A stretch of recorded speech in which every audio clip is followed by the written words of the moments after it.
Good evening, people. Welcome to another Brews at 10 on My Left Eye, a channel that's all about politics and society from a left-wing point of view. How are you doing?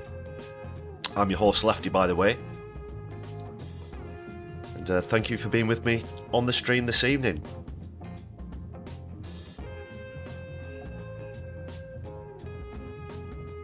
Great to see Brett James, Chris and Von Nakarizer in the chats already.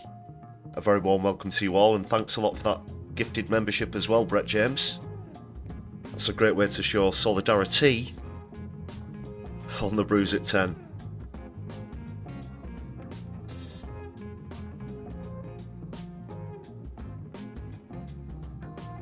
Yeah, so this is all about politics and society.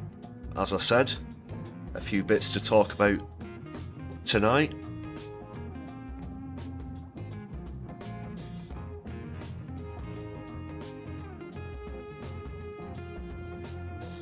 But if you're new to the channel, we do like to throw in a few tea-based puns as well on the Brews at 10. As well as general eye-based puns, ocular puns. Feel free to throw those into the chat. And welcome to Becca as well, great to see you back.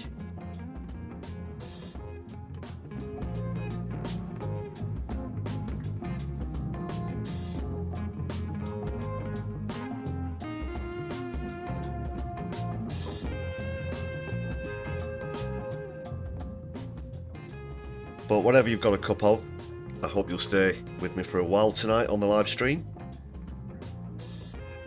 Some developments in the Middle East war, of course, to talk about.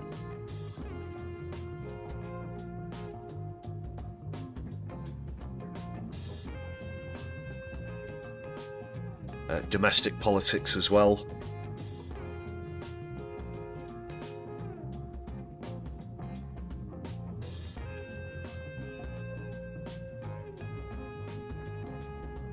And Kit's in the chat as well. Great to see you again, Kit. Hope you've all smashed that thumbs up button, by the way. That'd be awesome.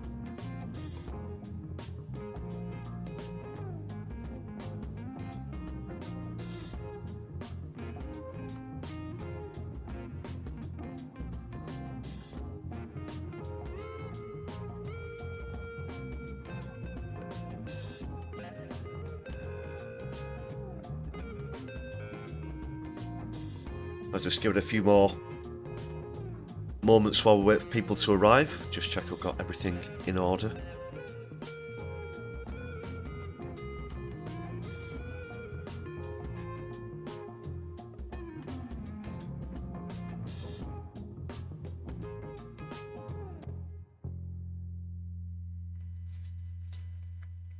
Yeah, there'll be a little bit more about the protests at the weekend as well as what's been going on in Parliament.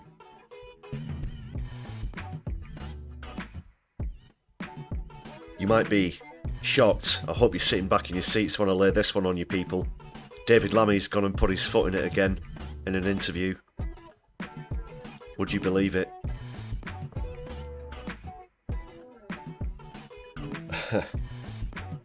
I won't spoil anything about that one.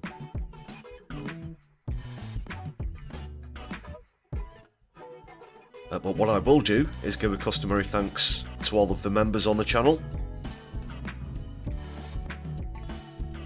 Thanks a lot for your support. Extra special thanks to people who've gifted memberships recently, such as Brett James. And if you want to join this list of supporters of the channel, you can do so for just 99p. Hit the button underneath the stream if you want to check out the perks.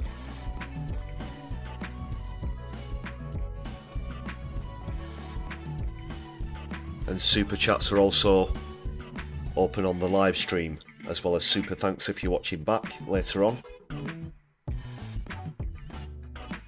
And if you are doing that, please do add a comment as well. Thanks for all of your comments recently. Had some new content out this week. That was available to members only last night. Another perk of being a member. And I think it went on general release this morning. So if you've not seen that one, please do check it out. Let me know what you think in the comments. That one was Israeli ambassador. I always mispronounce the name. Holovelli. That's the one. I nailed it. Got it in one. Holovely, Holovelli, tomato. Anyway, being the Israeli ambassador, she will of course have a reputation for telling one or two porcupines.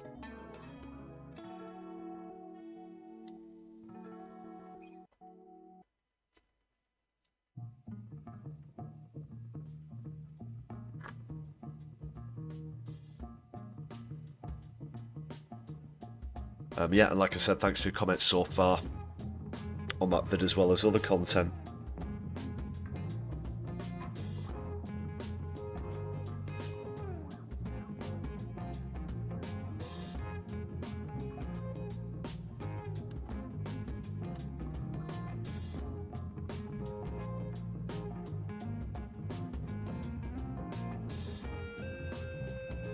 Got it. Sorry, I'm just laughing at there. Laughing at the chat there. But speaking of laughter, I've got the customary comedy clip lined up. There was one that I forgot to play at the end of the Sunday live stream. For some reason I'd not put it into the streaming software, apologies. But it's by the same person, it's another Matt Green video, which I'm sure you'll enjoy.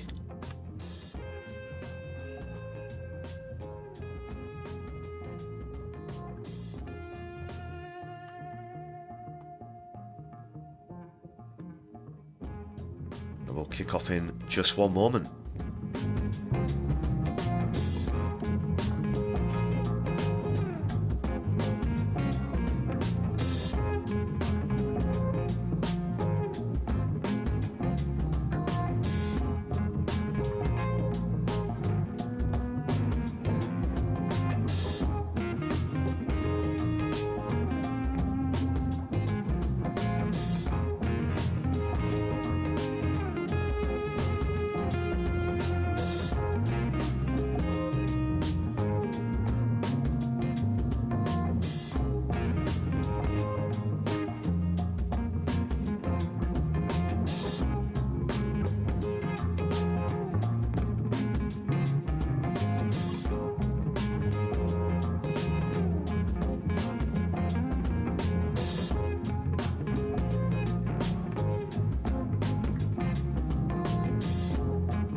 Okay then, people. Ladies and gentlemen, brothers and sisters, without further ado, let's go into the first clip, the comedy clip. This is Matt Green. Following a rocky first few weeks in office, culminating in the resignation of Sue Gray, the Labour government has asked, would it be possible to start again, please? Our dress rehearsals, do-overs, and let's pretend that never happened correspondent Jonathan Goodenough has more. Yes, that's right. Earlier today, the Labour Party put out this statement. We've worked out what we're doing now, so let's just call the last 100 days a practice run. Yeah? Right. They then added, people keep saying that we've had 14 years to prepare for this, but actually Corbyn was in charge for some of that time, and then there was COVID and Ukraine and a lot of football matches and concerts we had to attend. Before the election, they said they'd hit the ground running. If they did hit the ground running, then their legs were going in the wrong direction, and the ground was at a different angle than they expected. So what happens now? Well, Labour have asked everyone to forget all the problems and missteps, delete any social media snark, ignore all the press coverage, and prepare for a professional, competent, and mistake-free government starting from now. So is this a reset? No, apparently reset sounds too much like what the previous government tried to do. This is a complete reboot without saving changes. And is that actually possible? Of course not. What's gone wrong? Well, the way that the British political system has no handover period makes any transition difficult, and although Sue Gray had a lot of experience in the civil service, she also had a lot of enemies there. Right. There's also the perennial issue of trying to run a modern state from 10 Downing Street, essentially a house in central London, barely big enough to hold a party in. Okay. But also Keir Starmer seems to think that running a government is a bit like running a public service, whereas it actually involves a lot more politics than that. Can you explain that in simple terms? Well, it's like he thinks he's on the chase, but it's actually the traitors. Much simpler. And any politician who thinks they don't need to do much politics will quickly come to grief. So what happens now? Well, Labour's top team has been reshuffled, and they'll hope they can get a grip on things before the much-awaited budget being delivered the day before Halloween. The timing seems to be a bit on the nose. They don't seem to think that symbolism is a thing. So once the budget is revealed, everything will be clear and everyone will get down to business. Yes, or they'll want to do another reset soon afterwards and go for a best of 3. Next up, as it's revealed that Angela Rayner bought a suit for her partner using her own money, we ask, how can a self-professed socialist buy things from a shop in a capitalist society? And after we've spent about 10 minutes on that, we'll see if we can squeeze in some news about the Middle East.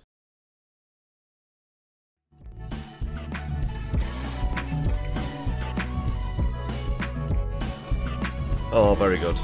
Round of applause for Matt Green. Another great clip.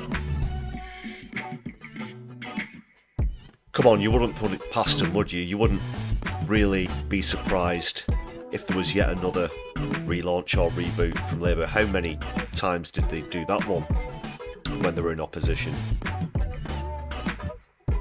And so, said relaunches would say things like they're not the party of slogans, and then another series of relaunches would follow with new slogans, culminating with change and what was the other one? Getting Britain's future back. What? And I'm still time my head into knots trying to figure out what that one was all about.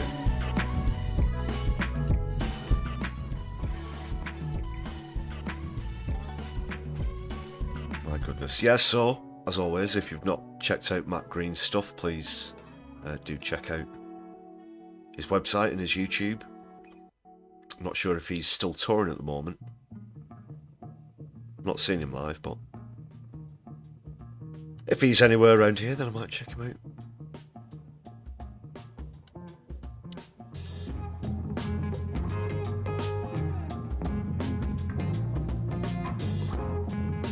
Brett, you've got a blue riband. A blue riband. Do they still do those?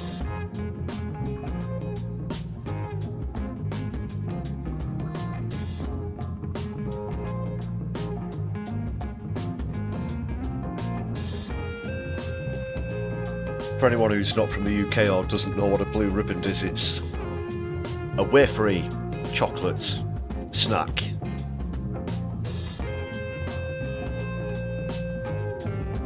Other wafery chocolate snacks are available.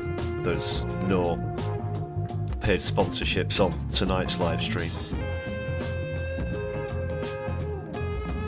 Whilst I'm on that topic, actually, if you're watching live, there won't be any mid-roll adverts, there won't be any interruptions during the live stream, just an advert at the start. If you're watching back on a replay, there will be mid-roll ads, but they are skippable. So that's why it's always best to join us live if you can, as well as jumping in the chat.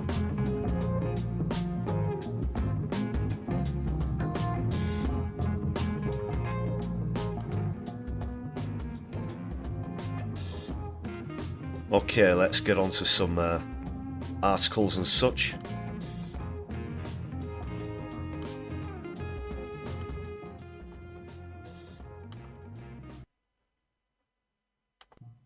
Sorry, I lost the background music there temporarily.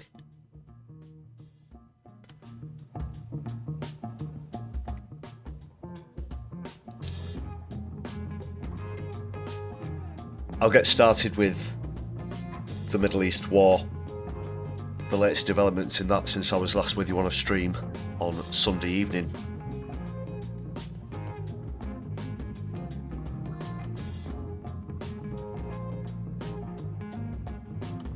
you can see the further evacuation orders in Beirut, as well as a strike on Damascus in Syria. So as well as this tension about what Israel's reaction, full-scale reaction towards Iran could possibly be, there are continued attacks into Lebanon and now Syria, as well as Gaza, of course. Before I just go through the latest in Lebanon and Syria, I'd be remiss if I didn't mention Palestine, of course. Thanks for throwing up the flags in the chat as well. Always appreciated.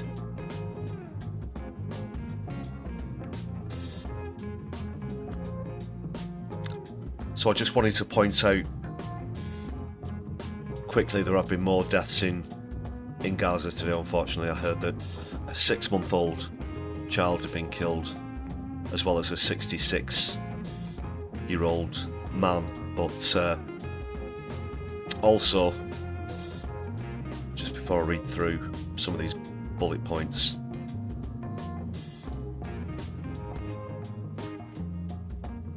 there's been a revised estimate of the death toll. Now, previous totals were around 42,000, but that didn't include bodies that were held underneath the rubble. Some of those people have now been accounted for, but I heard earlier on today, staggeringly, it's more than double what the previous figure was. It's now gone up to 118,000, and that's just in Gaza in the last year. And that doesn't include things that follow on from the attacks, such as famine and disease and things like this. These are direct killings we're talking about. So the true numbers must be absolutely staggering. It's not looking like a great situation at all, really, is it? Now, earlier, Israel claimed that it had killed another Hezbollah leader, Sayed Hassan Nasrallah's potential replacement, Hashim Saifuddin, was killed in an airstrike last week.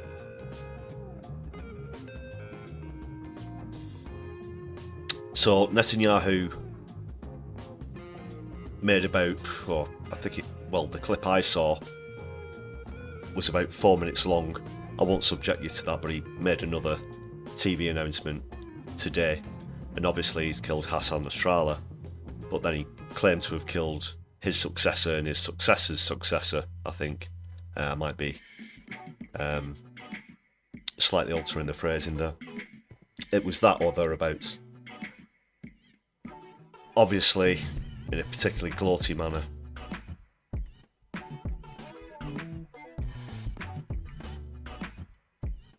Whilst also, and this is, this rabbit hole of craziness with Netanyahu just gets worse and worse. So while attacking Lebanon, bombarding Lebanon, because his ground defensive hasn't worked out very well, he's actually been getting his arse kicked on the ground. The IDF have failed to make significant gains there. So in the usual psychotic throwing your toys out the prom way, they've decided to just obliterate whole areas of southern Lebanon with rockets.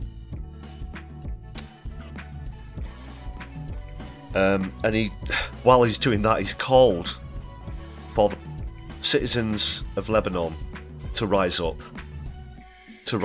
against Hezbollah. Bearing in mind, obviously, Hezbollah are the only thing standing between them and the IDF at the moment, which I don't think is going to work out pretty well in terms of an appeal, should we say. But obviously he's attempting to create a coup d'etat. Make no mistake, and he's publicly called for a foreign state, not people. He's talking to foreign citizens here to rise up against their leader, and if that isn't as brazen as anything else he's ever done on TV, if not worse, then I don't know what is. But I won't play the clip. Those were the sort of main elements of it. The man's crazy.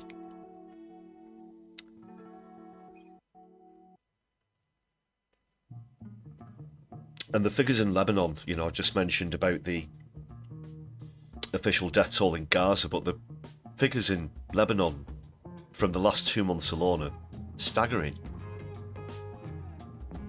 The number of displaced and the number killed, it's over 2,000. And that's just in 2 months, 1,000 a month or more.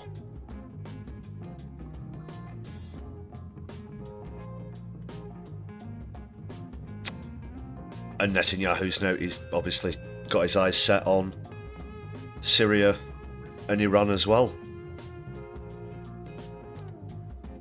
However, Netanyahu supposedly promised that he will not target Iranian nuclear facilities, which would not only escalate things in terms of warfare, that would be an unmitigated environmental and humanitarian disaster just in itself alone.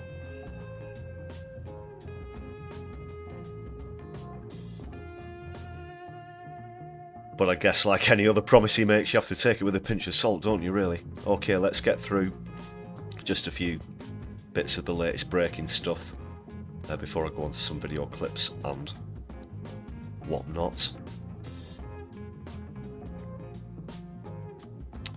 The mayor of Beirut has said there's no safe place left. Just pure echoes of Gaza, everything that they've done in Gaza, that is Israel, they're prepared to do in South Lebanon, so it seems. More strikes on Beirut. 4 residential buildings have collapsed in the Burj al-Barajneh, area following an Israeli strike. There's some of the pictures there, smoke over southern Beirut.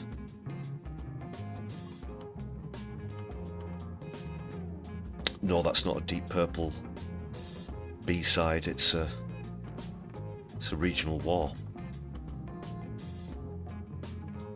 with occupations and all kinds of horrors thrown in. Anyway, before I get distracted,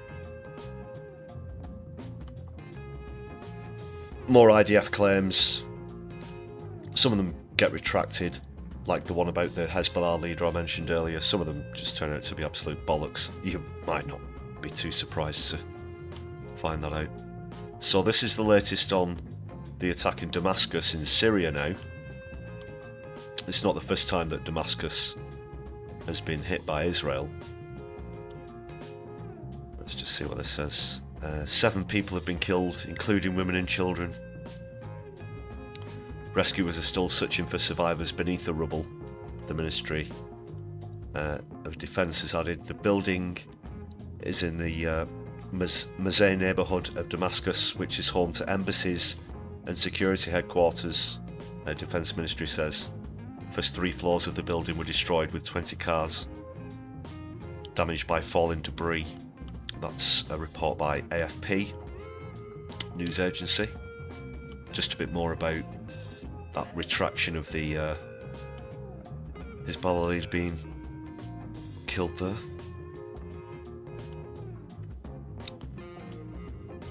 All British Palestinians have lost family now. All.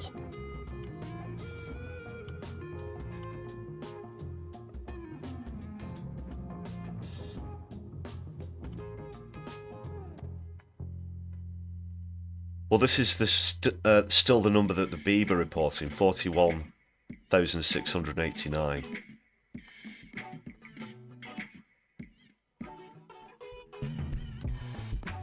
But it was mentioned in Parliament during the debate on arms sales to Israel, which I'll go into a little bit more very shortly. It was Zara Sultana, I believe, in that debate, who said 118,000. I may stand corrected, but I think that's my source for that statistic. But in this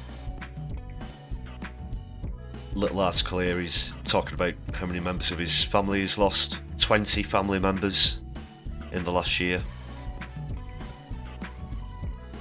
One of them was Gaza's first female judge. She was 74 years old, a cousin. And all British Palestinians have lost family members. So there's not a single Gazan, well, British Palestinian in Gaza or outside of Gaza who hasn't been affected by this.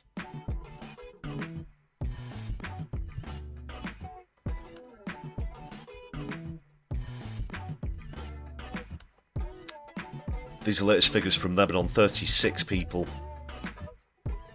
in total killed, 150 injured in the last day.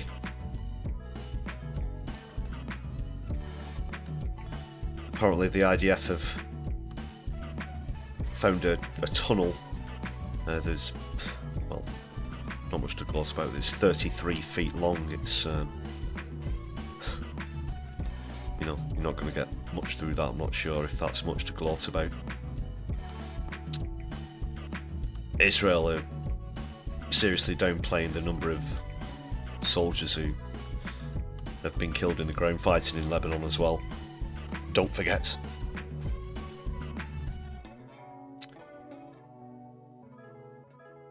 Oh, can you not get the flags up, Chris? Don't worry about that.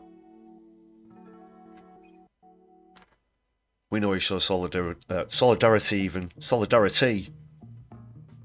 with Palestine.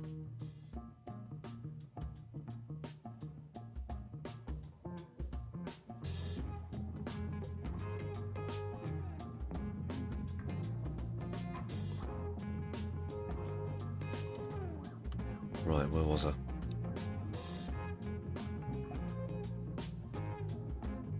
Yeah, just another one or two quick points about this before I dive into the clips. See if there's anything here that I've not mentioned already. Health facilities in Lebanon have become severely damaged from the escalating conflict. The WHO says 96 centres and facilities have been forced to close and 5 are not functioning due to damage, so that's over 100 if you count ones that aren't functioning as well. Over 100 health centres and facilities.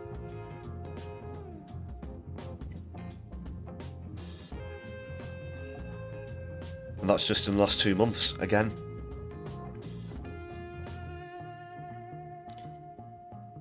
Apparently Hezbollah have fired 100 rockets towards Haifa and the surrounding area in northern Israel.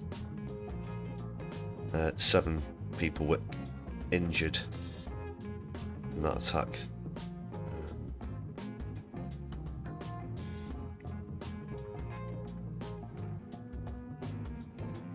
They're the main points. Sorry, quite a bit to get through.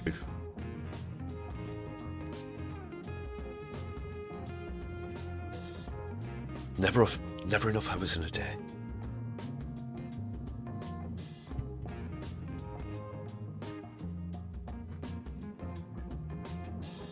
Now, obviously, we could delve into a few of those points in a lot more detail, but if you'd like to do that, please do add a comment. And I always try and get back to as many comments as I can.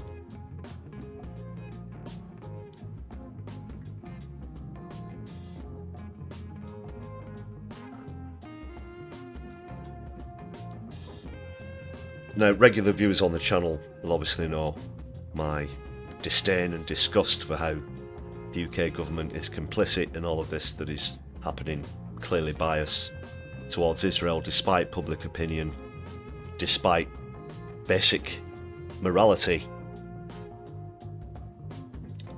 And there was a debate about whether the UK should stop all arms sales to Israel in Parliament recently.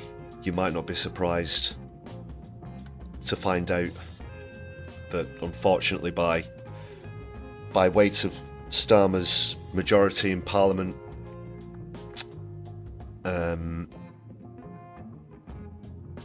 arms sales are going to continue. They were recently reduced, massive air quotes there, but only by around 8 or 9%. There are still weapons and equipment capable of causing large amounts of damage being sold to Israel, as well as information and spying. Recently, it's been disclosed on Declassified UK, that was where I read an article, that 100 spy jet flights been conducted at the behest of Israel. That is UK spy planes. So even though we reduced sales by 8 or 9%, there are still things like the F-35 fighter jet being used.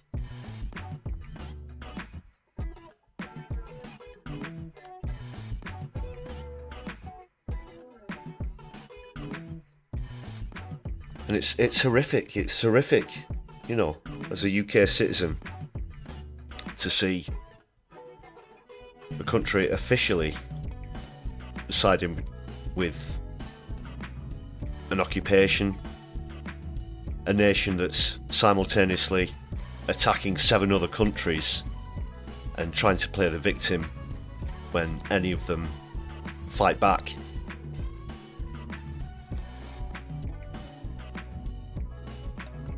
And of course, if you're from the UK, let me know what you think about that as well. I also love to hear from people outside the UK on the channel, what your perspective of British politics is. I do try and keep up with US politics and European politics, world politics in general as well, and obviously mention that on the channel. But let us know.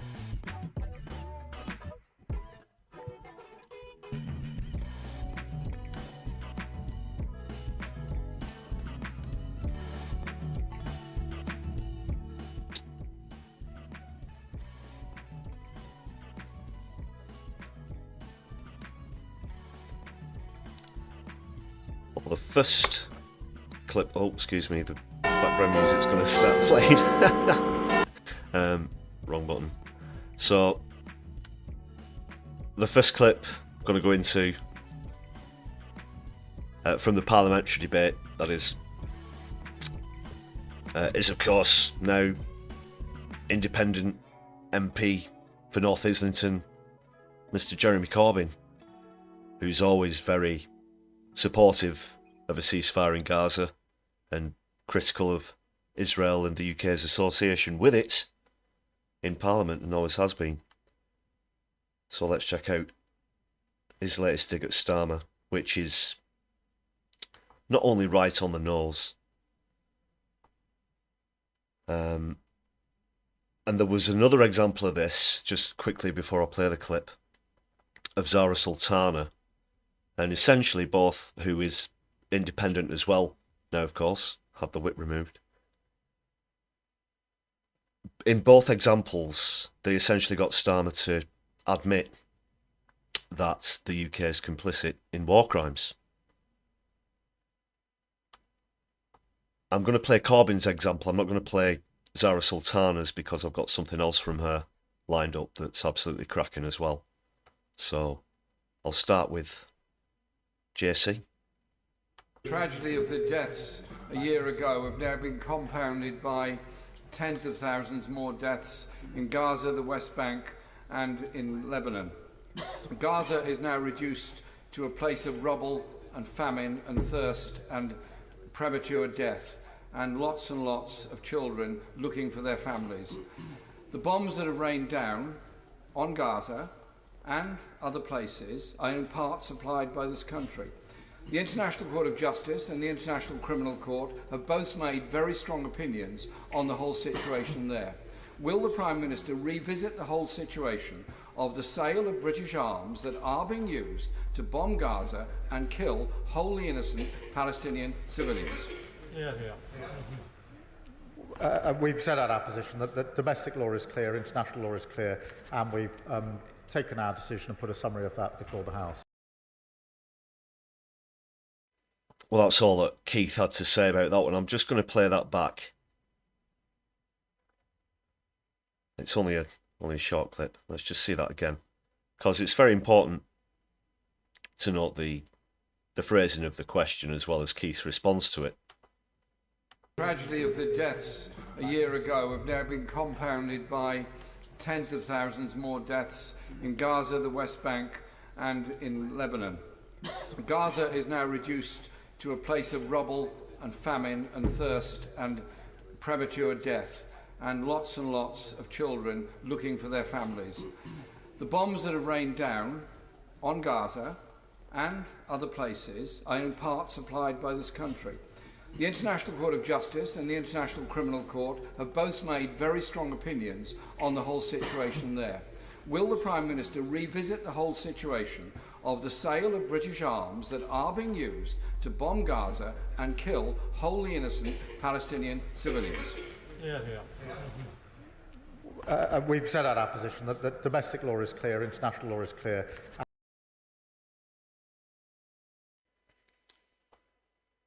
Well, I just want to come in there. I'll start where we are and then I'll sort of move backwards-ish. With what he just said, domestic law is clear, international law is clear. It is, it's very clear. Keith, the one thing that's very clear in international law is that a country occupying another country does not have the right to defend itself. However, the country being occupied does have the right to defend itself by almost any means. And as former Director of Public Prosecution, how can you turn a blind eye to that? Asks my left eye. Just back to the beginning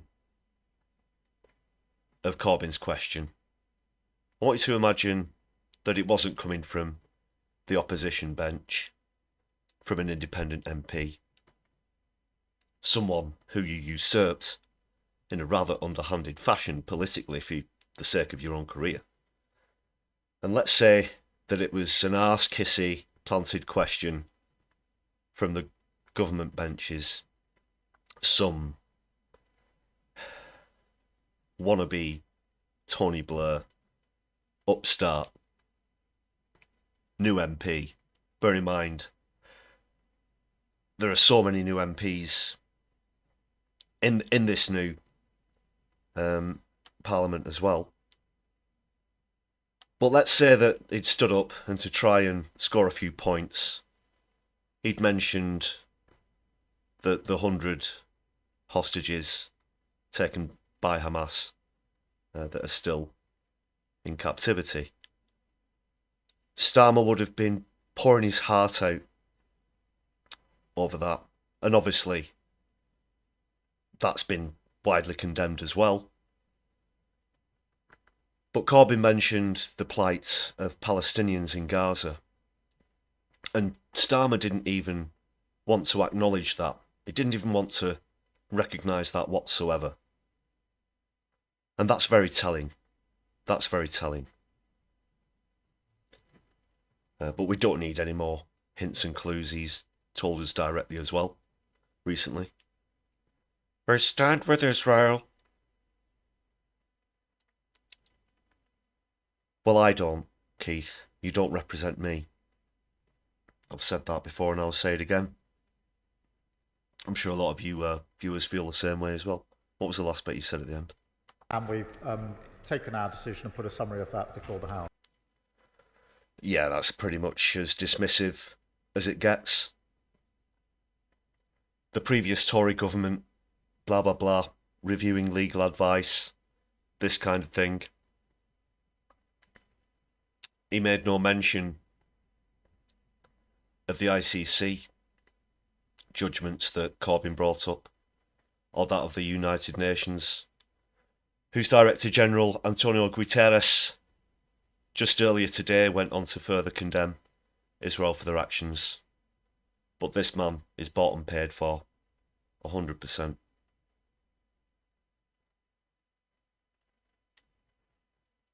As well as half of the cabinet, and the including the Home Secretary, David Lammy, who I'm going to be bringing up a little bit later on. But first of all, just back to the protest in London on Saturday, in solidarity with Palestine and Lebanon.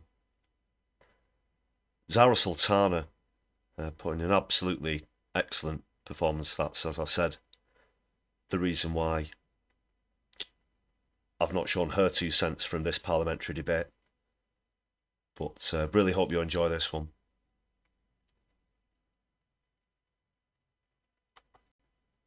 One year of indiscriminate bombing of schools and hospitals, of mosques and churches, of libraries and universities, and neighbourhood after neighbourhood reduced to rubble. But we know that this violence goes beyond Gaza. It is a system of oppression that knows no borders. We see it in the West Bank, where illegal settlements and settler violence continue to uproot and terrorise Palestinians. We see it extending to Lebanon, where the same pattern of genocidal violence is repeating, and the death toll is now over 1,400. Just before the assault on Beirut, Netanyahu stood at the United Nations, calling schools, hospitals and homes legitimate targets. He spoke the language of war crimes before the bombs even fell. We are here today because we have witnessed a year of Gaza being deliberately starved, a year of innocent men, women and children being slaughtered. Over 118,000 people have been killed in Israel by Israel alone in Gaza. That was it. That was where the 118,000 was. Apologies, slight correction there. It wasn't. She might have brought it up in Parliament as well, but she mentioned it in this speech. I'll try not to interject too much, just as well to say a very warm welcome to Floor Snake and Politics Clive. Join us in the chat as well. According to American medical professionals who work there, disproportionately women and children. These are not just numbers, they were real people like me and you, with hopes, dreams, families and futures. Futures have been stolen. Refugee camps, civilians, hospitals, all deliberately targeted. Over 116 journalists killed, making this the deadliest period for the press. Israel has tried to silence even those who bear witness to its crimes, and these crimes have been aided and abetted by our government and the United States.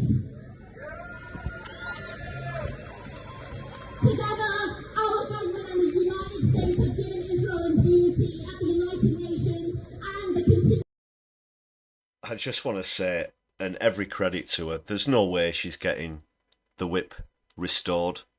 And she should feel all the more free to speak for it and continue to speak out. There's no way you'd ever see Starmer criticising the United States for their complicity in Israel's actions either. And just while I'm on that topic, we've also said that we wouldn't rule out military involvement in Iran. We're already aiding and abetting Israel against Lebanon, and in Gaza, but Iran as well.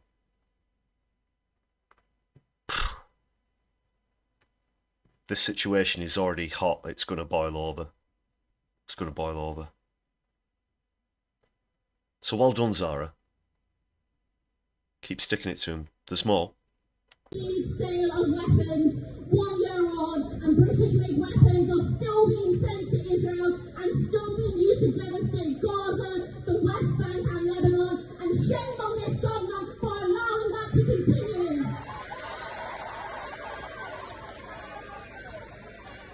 Our government speaks of peace but does absolutely nothing to make that a reality. Their calls for a ceasefire are empty words while they continue to arm the very regime that is bombing civilians and enables illegal settlements.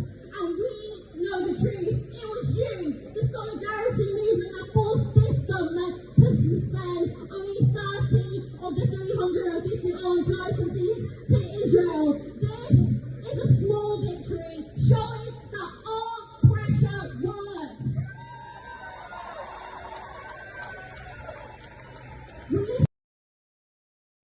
It does work. And hundreds of thousands of people, if not a million, showed out in London on Saturday. Collective pressure does work. Starmer is going against the grain so much in showing support for Israel. And like you in the chat there, Kit, I do hope that Zara joins this collective coalition of independent MPs. And if they can get into some sort of parliamentary agreement with the Greens as well, for example, that could carry a lot of weight as well.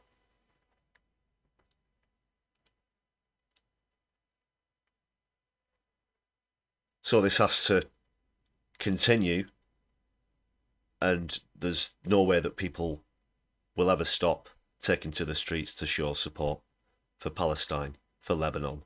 But the list goes on. There's 7 countries now that Israel is in direct conflict with.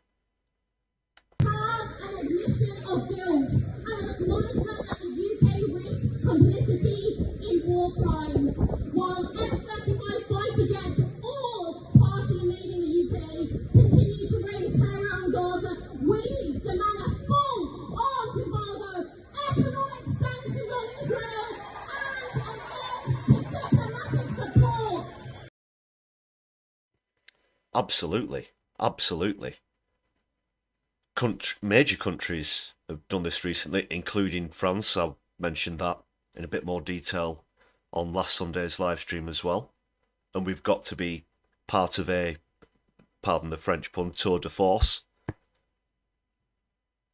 with BDS against Israel, boycott, divestment and sanctions. And the UN has called for sanctions as well. And they do work. Hit Netanyahu in the bloody pocket. If you starve the IDF of resources, then they can't continue this regional war. Maniacal game plan that Netanyahu's got. And just very quickly, speaking of little people being able to make a difference against the big guys, if you want to put it like that, just before I play the rest of the clip, the Houthis in Yemen, which is one of the poorest countries in the world, have managed to make Israeli ports go bankrupt because they've been disrupting flows of ships into and out of the port. Basically, all of that transportation logistic system has collapsed because of the Houthis. And America declared that they cannot defeat them militarily. So not only have they taken out all of those ports in Israel, but America have had to admit that there's nothing that they can do about it. Now, obviously, they use violent methods themselves, but it just goes to show how the whole world has got to act to cut off Israel with boycotts, divestment, and sanctions. And I don't care if the UK is only sending the IDF pairs of socks. I still don't want us doing that, let alone fighter jets, sending spy planes out for them, saying that we get involved if Israel and Iran go at it full scale. That's not what I want being done in my name. Nothing less will do. In the last Parliament, I brought a bill forward to suspend all arms sales to Israel, and it was repeatedly blocked by that Tory government. But let me be clear, I will continue to raise this issue. I will keep fighting until all arms sales stop and our government's complicity ends. This international movement for Palestine is not going anywhere. We send this message to our political leaders, to people across the world, and to the brave people of Palestine and Lebanon. We stand with you. And we will speak up until our leaders listen, until the bombs stop. We will speak up until the siege is lifted and food and water flow back in, and schools and universities and hospitals are rebuilt. We will speak up until the occupation ends and Palestine is free. So say it with me: free, free, free, free, free, free.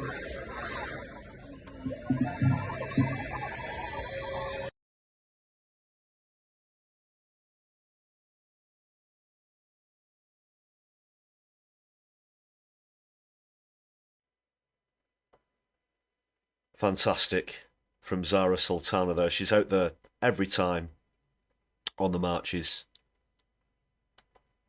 Always fantastic speeches.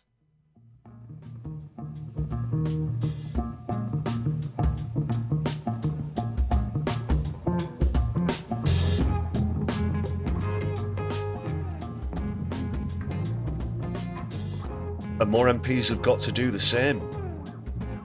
They've got to show where British public opinion lies. 84% of people think Benjamin Netanyahu should be arrested if he comes to the UK.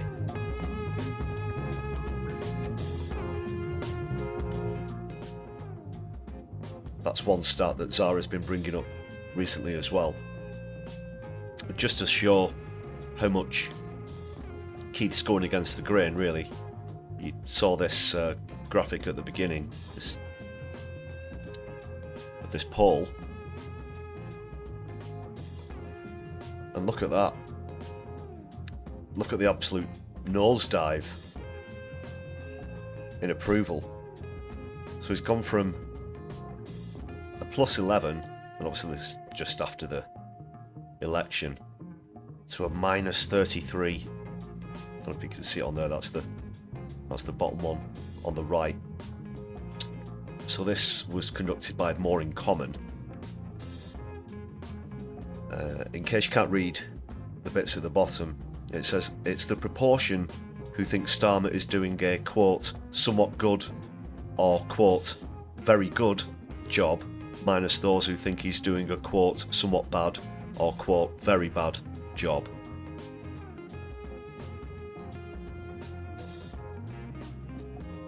That doesn't include the don't know option.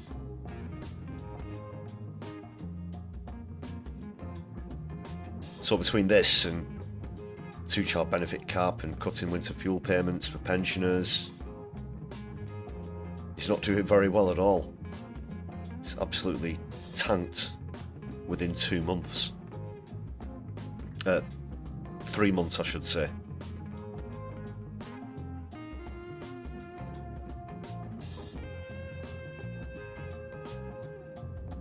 But it's okay, because he's going to drag us into a regional war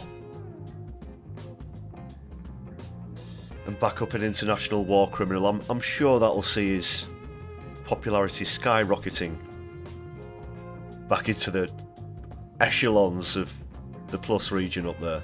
No, no. And here's another reason why. So I mentioned I'd be bringing up something about Lammy.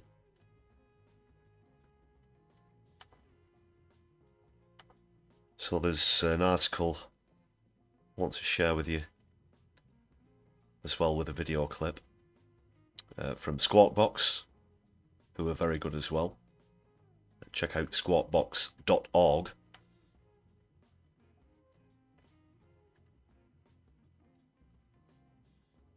And of course there's been a lot of double standards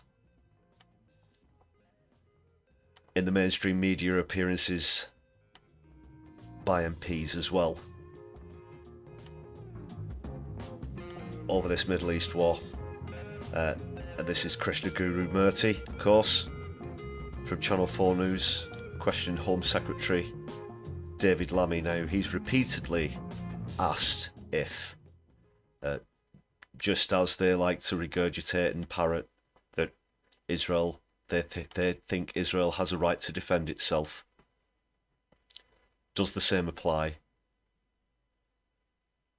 to Lebanon and Iran?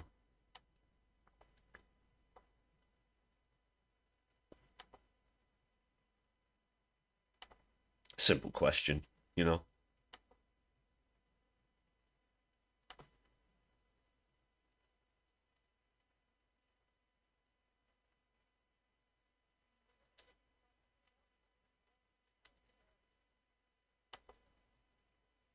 Mixed message, because on the one hand you're calling for a ceasefire, and on the other hand you're saying we support Israel's right to self-defense, and they take that as a green light to carry on with their attacks. Iran particularly, with the missiles that they have rained down on Israel, would of course cause a wider escalation in a regional war. That's why British planes supported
Israel in our desire to stop those missiles landing on Tel Aviv back in April. It's why we had planes over the skies again just a few days ago, and it's why Iran, supporting proxies, supporting Hezbollah, supporting Hamas, supporting the Houthis, remains a threat not just... Oh, sorry, was my mic off there?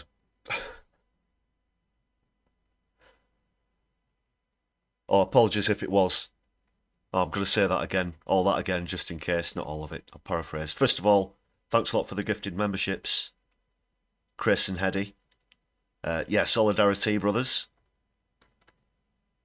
Hope you enjoy your perks. I was just saying how this is awful, even by Lammy's standards, how when he was asked about Lebanon and Iran's right to defend themselves, he started to do the whataboutery thing. Totally surprised that countries attacked by Israel. might fire back. I'm paraphrasing what I said, but I think my mic might have been off. Apologies. Let's crack on. Just to the region, but to the wider global security. So we're absolutely clear that, of course, we support Israel in terms of their right to self-defense, but we've always been clear it has to be within international humanitarian law, and that is why, with regret, I had to make the decision I did. Well, it isn't, David. And how many times? And I mentioned this with what Starmer said earlier, when they use that response of following international law, they totally ignore the basic concept of an occupying force where international law is concerned. That's the best I can summarise it. They don't have a right to defend themselves because they're not defending themselves, they're occupying another country. They are not the victims, they are the oppressor.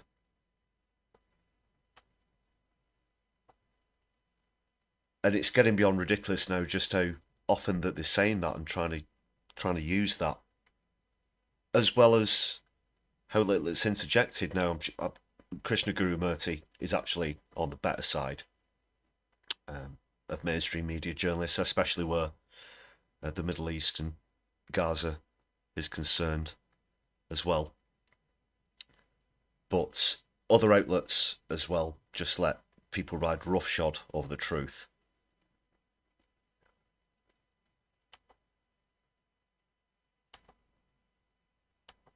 A few weeks ago to suspend arms that could be used in Gaza. Is it just Israel that has the right to self-defense, or everybody in this region? I mean, Israel is about to strike Iran in the coming days. Does Iran have a right to self-defense? Look, of course, I am urging restraint on the Israelis. I would like to see a line drawn under further activity, and we do not want to see escalatory behaviour because, as I say, we risk a wider war that would be catastrophic. Do you know those... Do you know, like a joke from a comedy show where, and you know, the two Ronnies did this, I believe, and other people have done it as well, where there's a video delay so that the person who's answering the questions is actually answering either the next question or the previous question to much comedic fanfare. But it's almost like that. Now, at the beginning of that part, when he was asked very directly again, he said, of course. Now, for a split second, you go in your head, oh, he's actually going to say, yeah, of course, they've got a right to defend themselves. But then he immediately delves back into, well, of course, I don't want to see things escalating, and it just goes off again with the same 6 or 7 recycled sentences. Sorry about where I've paused it there. Either looks like he's just fallen asleep or he's in the middle of a particularly awkward shit. Catastrophic for Israel. But does it have a right to self-defense? Christian, it's true also that in relation to Lebanon, Israel has been bogged down in Lebanon before in a ground war that's gone on for years, that's led to a lot of loss of life, both in Lebanon and in Israel. And what we don't want to see is Lebanon tip over into something close to Syria. And at least he was being pressed by Guru Murthy there as well. Just at the end, you don't want to see this tipping over into Syria. Well, maybe check your emails for memos, maybe get the net, Lammy. They've been attacked today in Damascus. So it has spilled over into Syria. You're the Home Secretary. Does no one brief you on these things? Yeah, I've got a background in politics and sociology. I'm a YouTuber. You're the Home Secretary.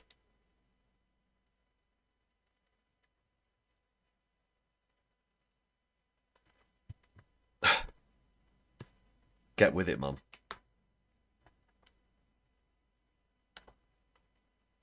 So that's from Squawk Box, like I said. They also go on to say in the article, Lamy and his boss Keir Starmer continue to collude in genocide and the global crisis Israel is fueling, a crime for which they've been repeatedly called out.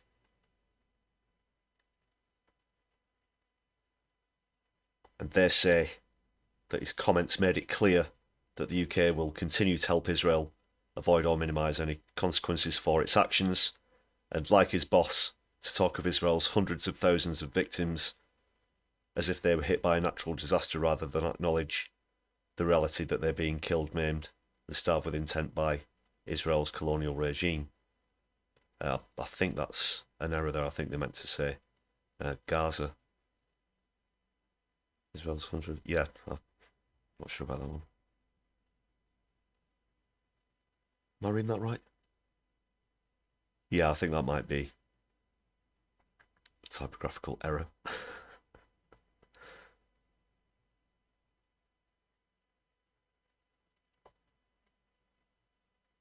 Well, they've actually, the freeze frame I used is actually the top banner there.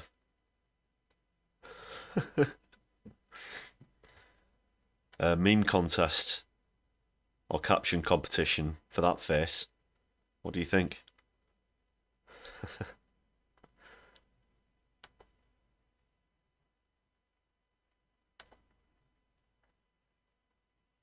Right, swiftly moving on.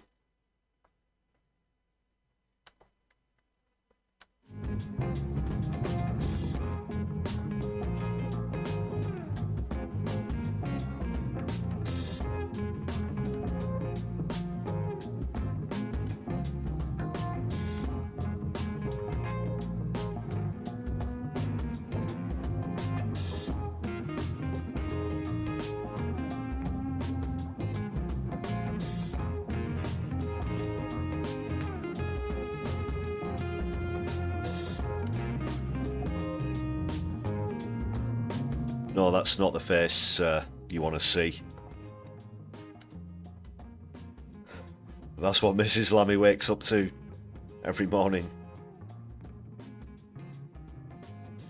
On a bed of lobbyist cash, no doubt.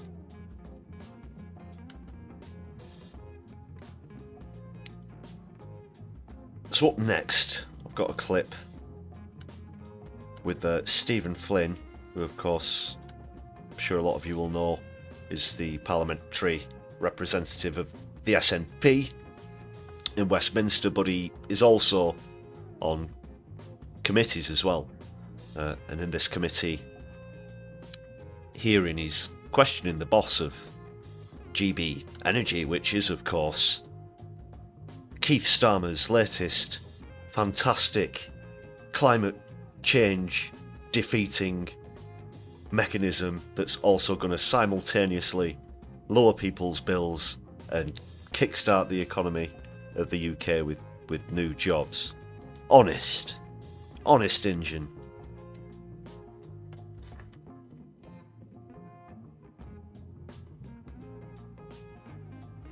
But in reality,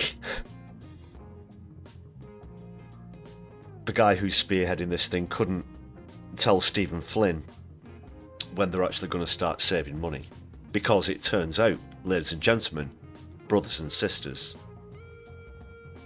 that the money that Starmer's pumping into this, which just happens to be the same as this mighty black hole that he continues harping on about, the 22 billion, is going to be going to fossil fuel companies themselves via, ironically named, shell companies.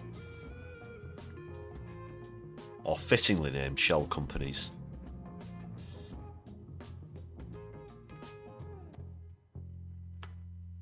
Essentially, people aren't going to be making any savings in either case.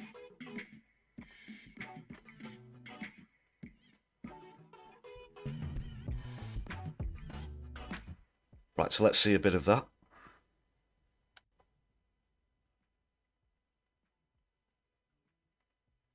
I've got this lined up on Stephen Flynn's Twitter.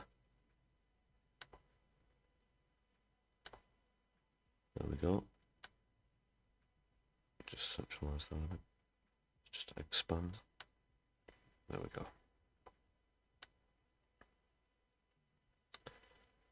Labour promised GB Energy would bring energy bills down by £300. I'm assuming that's per annum. The chair of GB Energy can't tell us when. Simple enough, isn't it? If you're going around saying that it's going to save people £300, then you can't back that up, then maybe you were talking shite. Right, just make a couple of adjustments. Here we go.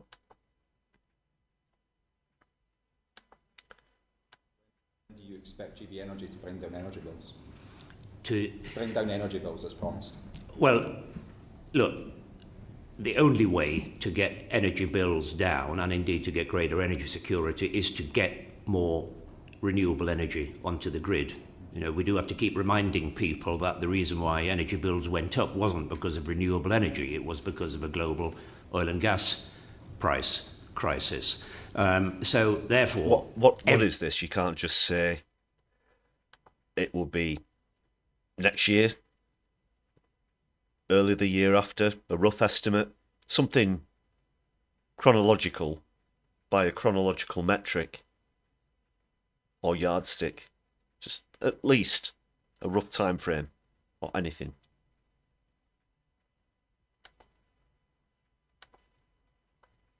Every megawatt, every gigawatt of renewable energy that we will put on the grid will help bring bills and prices down. Now, the exact mechanism by that happens is, of course, a matter of policy, how you decide to bring those bills to the consumer, and that is not the scope of Great British Energy. And when do you expect GB Energy to bring down energy? He can't answer it. He can't answer it because it's not.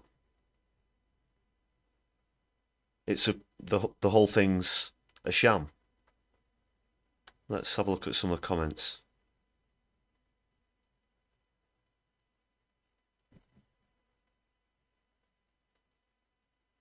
Not only could he not tell you when, he actually says it's not the remit of GB Energy to bring energy prices down. It's policy which will decide that, he says. Well, then what's the point of them? You can't go around saying GB News, GB Energy is going to reduce people's bills. Back it up. You've got to back it up. It will be years. It's another scam.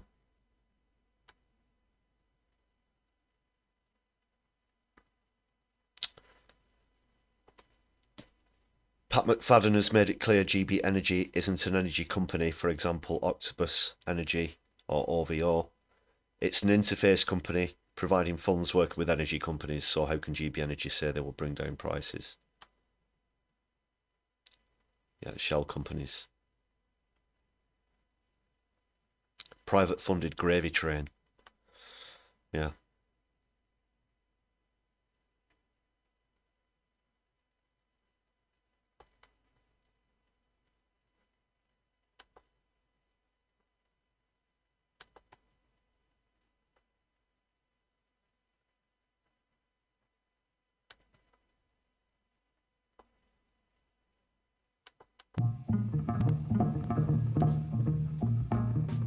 And I mentioned on another stream recently about how they were stood there, that is Starmer, Miliband and Reeves in the high-vis jackets, grinning like Cheshire Cats, thinking that this is revolutionary. A game changer was the actual language that they used with this 22 billion for carbon capture technology, which is another absolute fraud as well.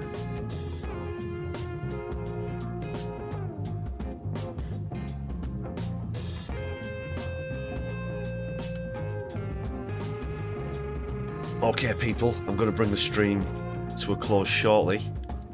Don't go anywhere though. I do want to give a customary shout out to all of the members on the channel, of course, before we say our goodbyes.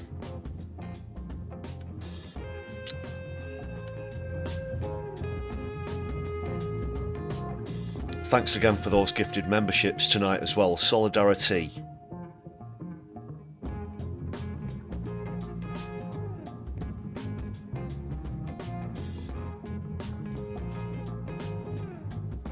And I'll be back for PMQs tomorrow evening. I hope you'll join me then. PMQs is returning. I've double checked this time. Finally, we've got the new format game to go into. We've mentioned the black hole before. We're going to see how many times that's mentioned against how many times the word deliver comes up. So we'll see if Postman Twat is going to be doing his rounds in Westminster tomorrow once again. But please do stick around, don't go anywhere. If you're watching live, I'm going to try and redirect to another channel. And I think Helena was on earlier at No Justice. Not sure if she's still on or if Kev's still on. Just bear with. But yeah, I'll be heading into Helena at No Justice, so please do stick around for that.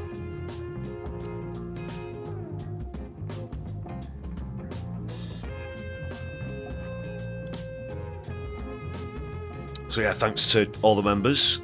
Before I do bring things to a close, please do make sure that you've hit the thumbs up button. You might want to join that list of members as well for just 99p. Please do consider supporting the channel in that way. If you're watching back on a replay, please do hit super thanks. Let us know what you've thought about the topics in the comments as well, and share the stream across your social media. Thanks once again for being with me tonight. That's going to be all from me. Thanks for all of your comments in the chat as well. It's been great to see you all there as well. So take care until tomorrow, when I hope you'll be joining me again, and my left, I'll be seeing you soon. Good evening, people.